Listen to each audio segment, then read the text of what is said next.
Welcome back to Financial Management. So, this lecture, we're going to focus on capital structure and signaling.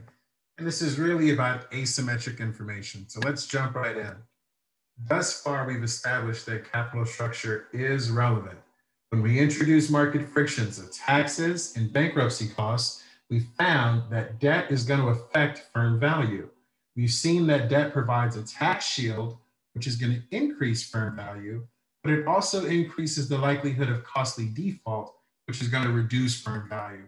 We found that there can be an optimal trade-off between the present value of the tax shields and the present value of the cost associated with financial distress. This lesson, we're going to focus on information asymmetry. And the idea is that managers are going to know things that investors do not. So as an investor, I'm going to use what the firm is doing with its capital structure as a way to identify what managers might know. We will see how firms can use capital structure to signal information and thereby affect firm value. So when we say information asymmetry, what we mean is that managers often have information about the firm that is superior to the information possessed by an investor. So you can think of the firm as having all types of information, stuff that you can see and stuff that's really hard to verify. So the managers are going to be able to see things that are observable and things that are really difficult to verify. Like the managers might be able to observe that the firm is going to have a really profitable year or a really poor performing year, but that's really hard to verify. It's hard to actually know if that's credible as an outsider. So signaling. The signal is credible if the individual supports that signal with actions that would be too costly to make if the signal were untrue. And this is called the credibility principle. For example, if a friend wants to borrow $500 from you, they assure you that they'll pay you back, but you're not sure that they will. The assurance alone, the promise alone, is not exactly a credible signal. But if they give you their car and they say you can keep it if I don't pay you back, you're going to be much more inclined to believe that they're going to pay you back because the signal is now credible. We can put this into financial context. Suppose that a manager knows more about the firm than the investors. Specifically, the manager knows that the future prospects of the firm are extremely good. She can convey this information to investors in a number of ways. She can hold a press conference and discuss the future prospects of the firm, probably not that signal given its low cost. In finance and economics, we refer to this as cheap talk, the fact that it's not really, it doesn't cost you anything to make this signal. She can release this information. This would be very costly because if the information is proven to be false, the SEC could fine and press charges against the firm, which I've worked on cases where that's true. And she can issue a large amount of debt and repurchase shares with the cash. The firm will be obligated to pay large amounts of interest on the debt in the future, and only a firm with good future prospects could possibly do this. So reason number 3, issuing a large amount of debt and then using that debt to repurchase some shares is highly relevant because we want to discuss how capital structure can be used to signal what the managers know. If we increase leverage, we're going to increase our debt obligations because we have to pay interest.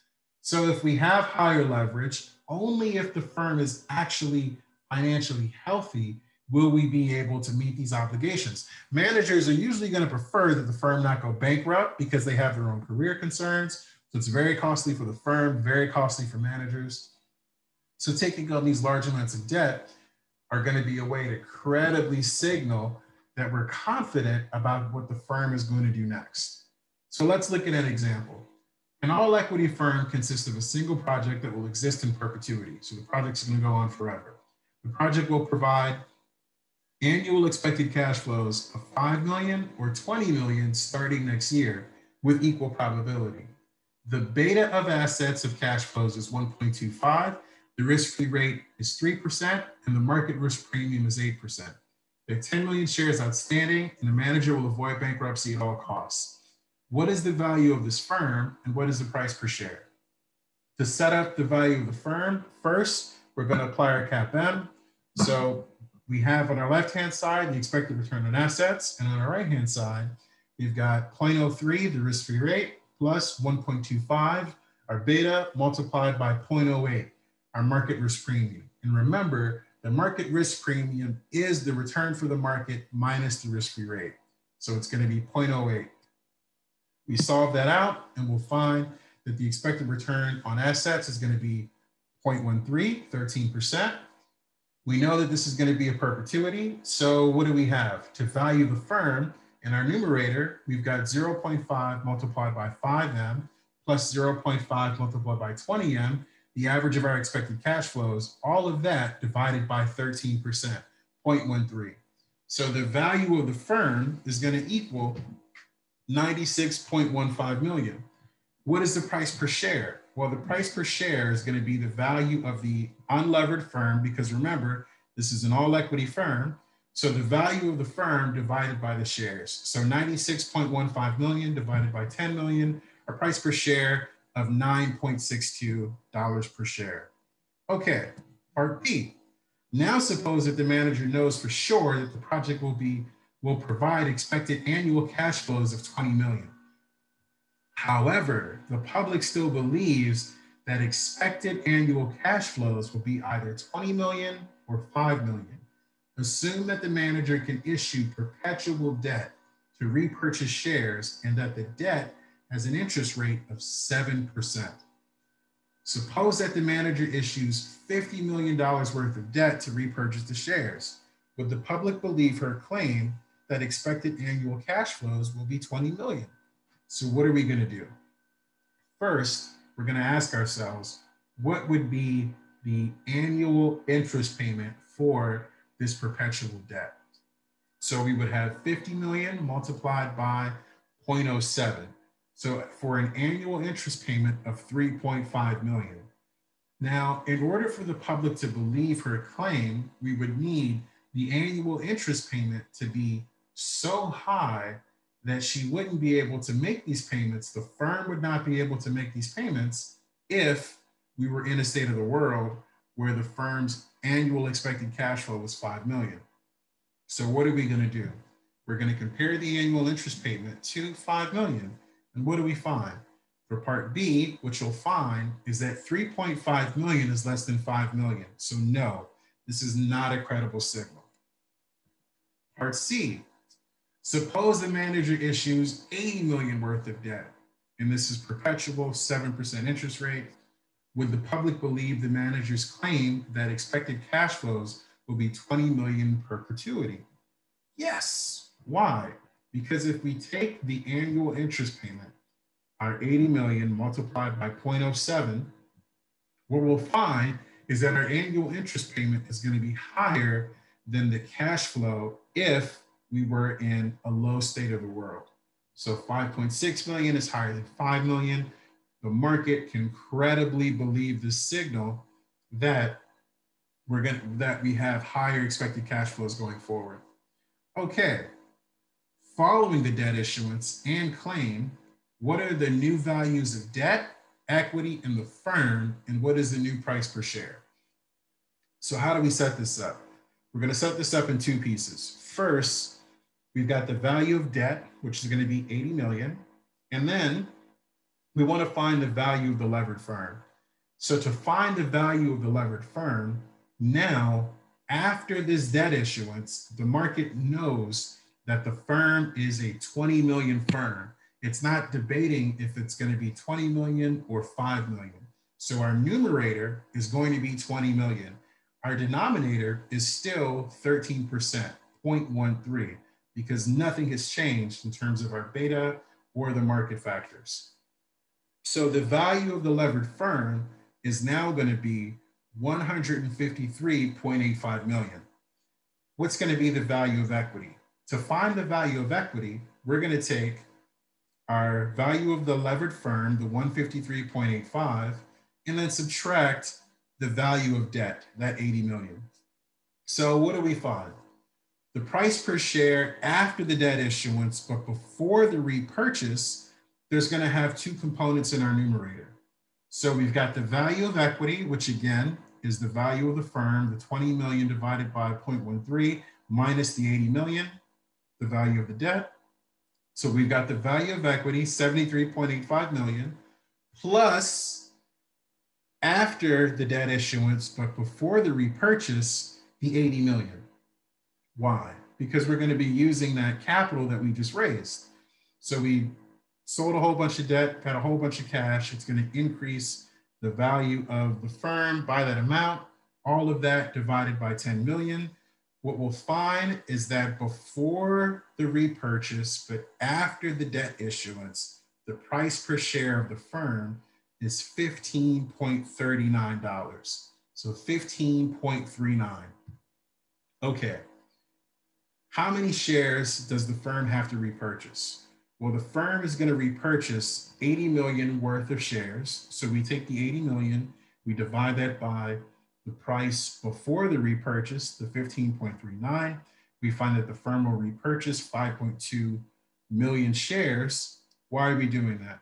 We're doing that so we can calculate the price per share, the new price per share after the debt issuance and after the repo. So what is that going to be? In our numerator, we've got 73.85 million. We no longer have plus 80 million because we took that cash and we spent it on our denominator. So our numerator is 73.85 million divided by 10 million, the number of shares outstanding, minus 5.2 million, the number of shares we had to repurchase. What we'll find is that the price per share before the repurchase is the same as the price per share after the repurchase. E, what is the increase in firm value due to this recapitalization? So to identify the increase in firm value, we can compare the value of our levered firm to the value of our unlevered firm. The value of our levered firm, remember, after we did this debt issuance, we were able to find out that the firm is a 20 million generating firm. So it's going to be 20 million divided by 0.13. That's the value of our levered firm, minus the value of our unlevered firm. And our unlevered firm had a value of 96.15 million.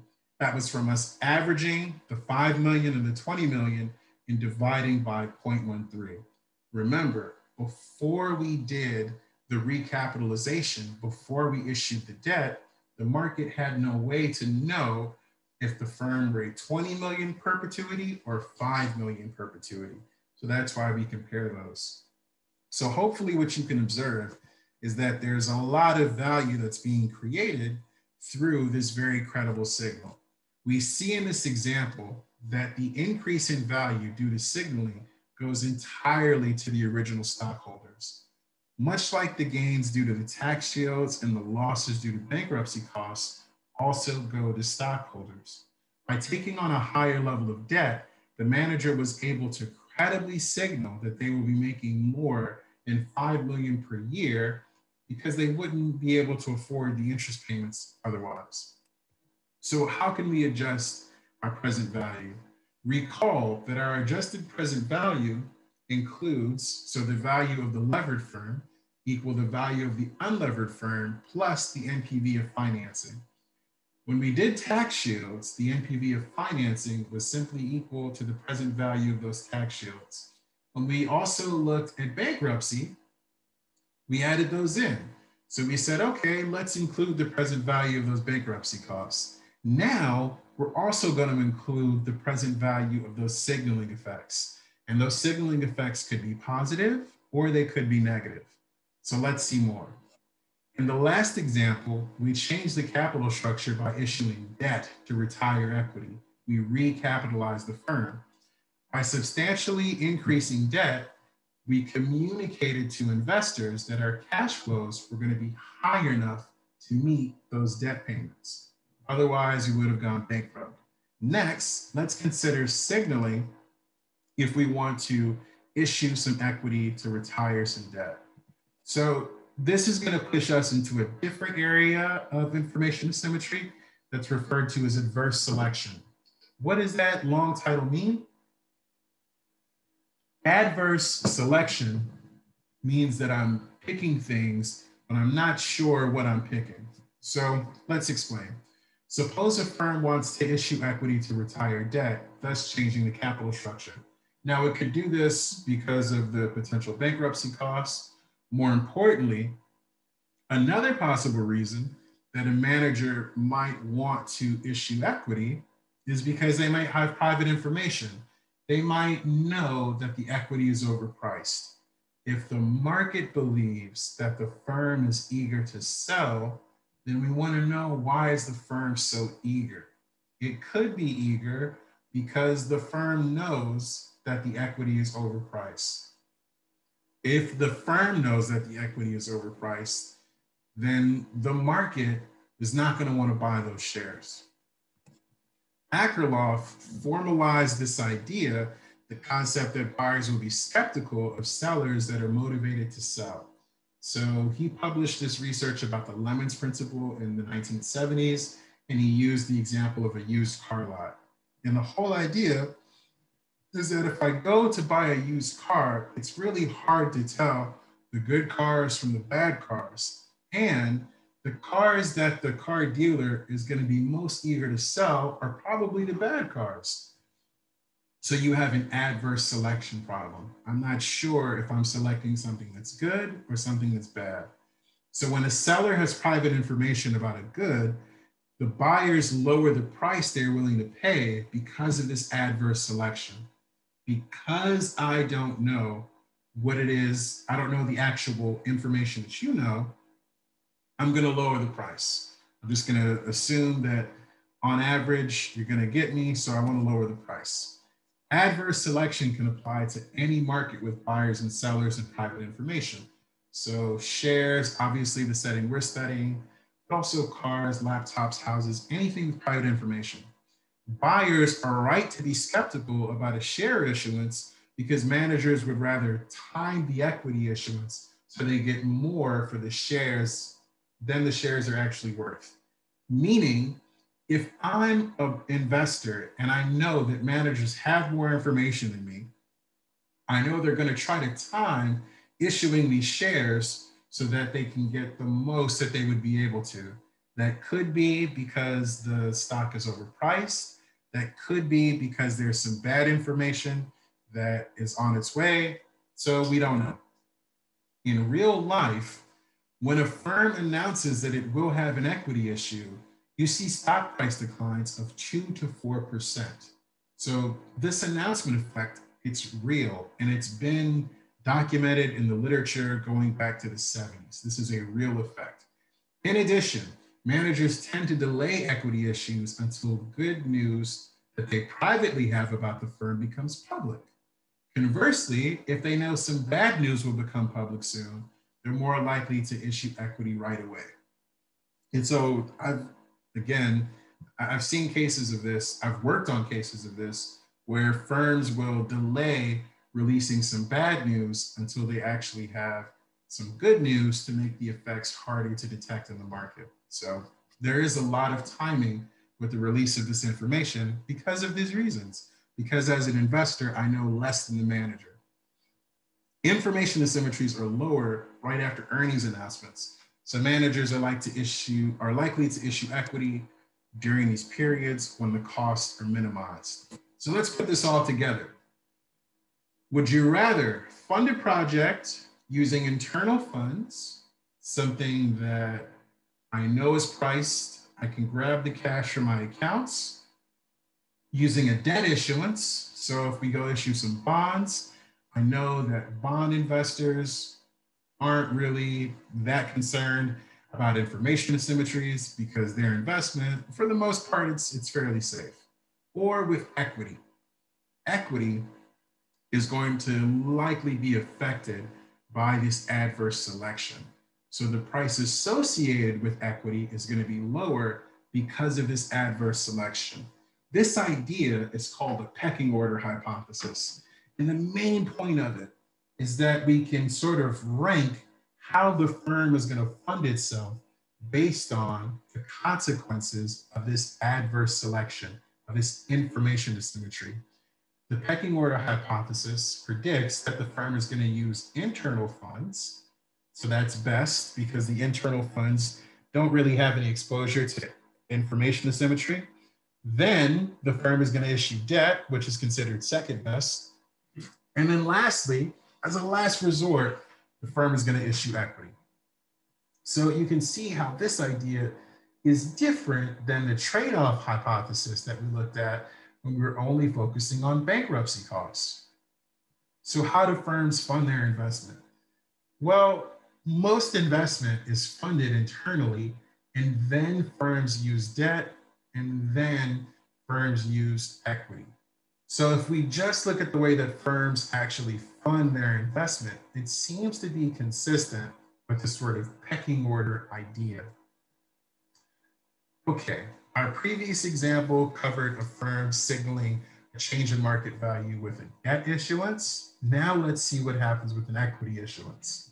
So the present value of asset cash flows of an all equity firm will either be worth 40 million or 20 million or 200 million. Sorry, 400 million or 200 million.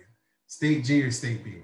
The manager has an opportunity to invest in a project that has a present value of either 120 million or 110 million, and the project costs 100 million.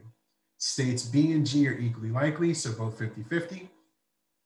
Question A, the firm would like to issue equity to finance the project. What fraction of the firm must be sold? Okay, so we're going to do this in two steps. Step one, we can find the value of the firm. So that's going to be 0.5 multiplied by 400 million plus 120 million plus 0.5 multiplied by the sum of 200 million plus 110 million. Why are we doing that? Because again, these states are equally likely, and we're not sure which way the firm is going to go in terms of financing the project. Okay, so when we do that, we'll find that the value of the firm, when we add up the present value of the all equity, we add up the present value of the asset cash flows and the present value from these projects, we'll find that the value of the firm is 415 million. All right, what fraction must be sold if the firm were to issue equity to finance this project? So on our left-hand side, we've got 100 million. That's the amount that we want to raise. And on our right-hand side, we've got the value of the firm multiplied by X. And X is going to be the percentage of the firm that's going to be sold off. So on our left-hand side, we've got 100 million equal to 415 million multiplied by X. If we solve down for X, we'll find that 24.1% of the firm will need to be sold off in order to finance this project. Now suppose that managers know the true state and investors know that managers know this. So the manager knows if we're in a good state or in a bad state. The manager wants to maximize the value to existing shareholders. This is important. Suppose the manager knows the state is G. Would they issue the fraction of shares in A? And what is going to be the adjusted present value of this project if they issued those shares? Okay, so if the manager knows that the state is G, would the manager agree to sell 24% of the firm? How do we do this? We're going to do this in two steps. First, if we're in the state of the world, if the manager knows that the true value of the firm is state G, then the value of the firm is going to be 400 million plus 120 million. So what fraction is the manager, what's the value of financing? So we're going to take 24.1%. That's the fraction that was sold in order to raise the 100 million, and multiply that by 520 million. Why are we doing that? We're doing that because if I'm an existing shareholder and the manager knows that the true value of the firm is good, then the manager is going to be giving up that portion in order to raise the 100 million from our first step. Okay, so what do we find? What we find is that that would actually cost 125.30 million. 24.1% multiplied by 520 million gets us 125.30 million. And again, this is because the manager knows that we're in a good state of the world. So if the manager knows this, would they ever sell 125 plus $1 million worth of firm value in exchange for $100 million worth of cash? Let's see. In order to determine that, we can look at the adjusted present value. So how are we going to do that? To find the adjusted present value, on our left-hand side, we're going to have APV, adjusted present value. And on our right-hand side, we're going to have two components, the NPV of the project plus the NPV of the mispricing. What is the NPV of the project? The project costs 100 million. And if we're in the good state of the world, its value, or it's the present value of its cash flow, is going to be 120 million. So the NPV of the project is going to be 20 million. The NPV of mispricing, we're going to take the 100 million, that's the cash that we raised in order to finance it, and then we're going to subtract from that the 125.3 million. That is the level of firm value that we had to give up, the mispricing, in order to raise the 100 million. So what do we find? Well, hopefully two things become clear when we write this down. First, we can see 20 million plus a negative 25.3 million.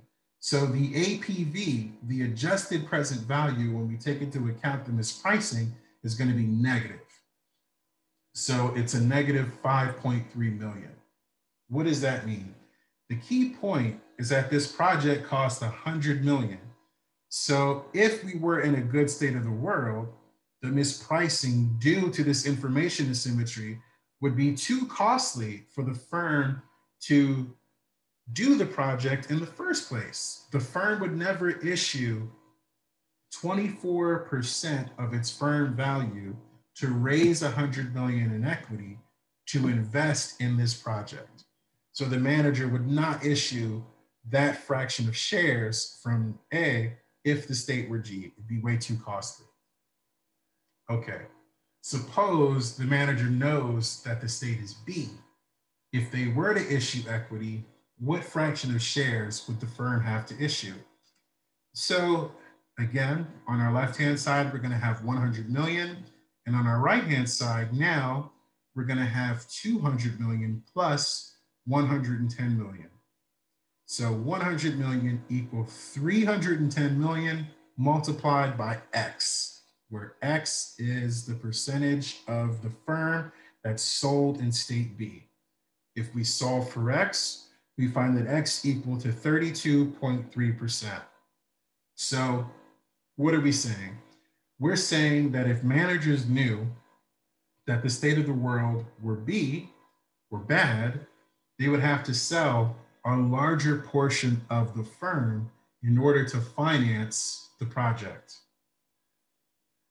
Okay, so hopefully what we've seen from working this example is sort of two things. The first is that because investors don't know what managers know, the investors have to basically figure out, would a manager do this if what the manager is saying were true?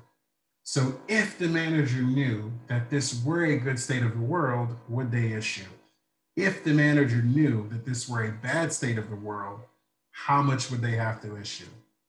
What's the big punchline?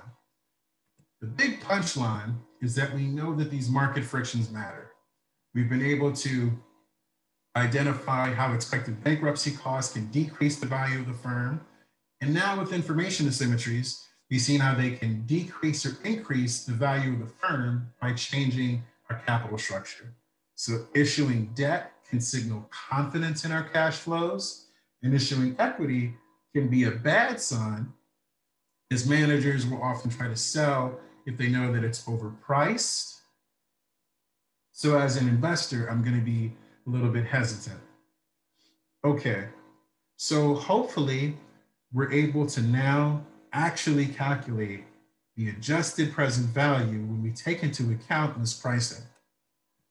So we can change capital structure and we can signal effects due to the change in capital structure, meaning we can signal that there is actually some piece of information that investors don't know.